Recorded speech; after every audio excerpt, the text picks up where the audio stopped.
Hey there, do you feel behind in your finances? Like you're always kind of one step behind, not quite enough to pay everything. You're always, having to put some stuff on the credit card. You're doing this and doing that, and just kind of feel like you're always behind in finances. I want to talk to you about mindset with finances. And so many of us live paycheck to paycheck. So we get money come in, at the beginning of the month or maybe two times a month or however often, and we just kind of spend it as bills come in and the money just kind of goes in and out and we just kind of live our lives. But without a plan, we tend to be behind. And so sometimes that can help with budgeting, but then sometimes even just budgeting doesn't help because then we still end up spending some of the money. But I want to talk about more of the mindset behind it. So what happens is a lot of us use credit cards to pay for things. We see something and we're like, "Oh, I want that. I'll just, I'll put it on the credit card and, I'll pay for it in a little bit." Or, we see a new couch that we want and they're like, "Well, we can finance it." And, they'll break up the payments into however many payments. And then, 6 years down the road, you've paid it off. But what happens is 6 years down the road, you need a new couch. And so then you're paying for a new couch, at that point, and then you have your old one, and so you're always kind of behind in that case because you're always paying for things that you've already used in the past. Or say you go on a vacation, you put it on a credit card, you are then paying for the next year or two or however long on that vacation that you already used, and now you want to go do something new but you're still paying for the old thing. And so a shift needs to happen in our mindsets to begin to think futuristic and plan for the future. And so if you budget and have items that you plan for the future, then you're ready when those things come. So I'll give you an example.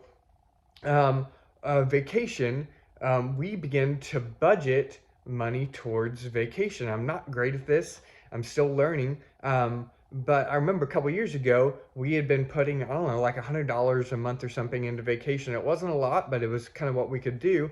And then we wanted to go on a vacation last minute, and we had some money we could put towards it that month, additional money, but we couldn't bankroll the whole thing. But we had another like $400 or whatever, and it made it where we had enough where we could budget that month for a vacation, but we couldn't have done it without going into debt if we hadn't been planning on it.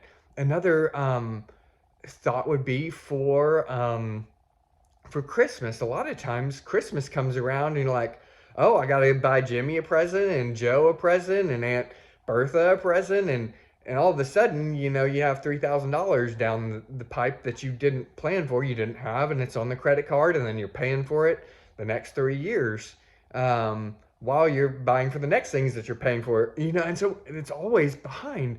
But what would happen is if you budgeted $100 every month or 200 or 500, however much, you spend on Christmas stuff throughout the year, and then you were ready and you saw something you wanted, you could go ahead and buy it. It would give the sense of freedom because you've already planned on that.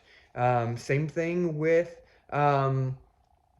items like car expenses.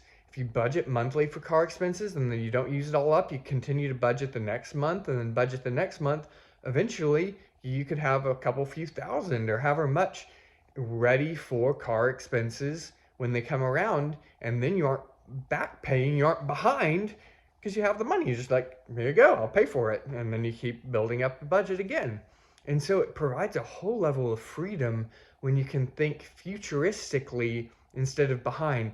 But if you use credit cards and you use debt to pay for things that you don't have the money to pay for, you will always feel behind in that. I remember a good friend of mine who told me he had saved and saved a big emergency fund. And for him, I want to say it's maybe like $10,000 or something. And then he ended up moving, and he didn't have a job for a long period. And he was really frustrated with the Lord. He's like, I went through this whole emergency fund and was just really frustrated about it. And then the Lord's like, well, what would you done if you didn't have that? He's like, oh, yeah, you went through all of those funds, but you had it and you didn't have to go into debt. You have the money, you can start building up again. And this person's in a great financial situation now. And so, if you can kind of begin to shift your mindset from paying for things with money you don't have, with debt, or trying to barely make do to pay for stuff, think futuristic and begin to budget and plan. And we actually stopped using debt for a long time because I was still back paying. I paid for a ring for our wedding for Danielle on credit, and I was like, oh, I'll probably have a check coming in, and I think I'll be able to pay for it. It'll be okay. And then I was still paying for it, 2 or 3 years later. So that's what happens when we hope we'll have money coming in the future. We're like, I hope this money comes in, versus just budgeting off money that you have in the bank and then planning for the future. Don't plan on money that's not in your bank account. Don't spend money that's not in your bank account.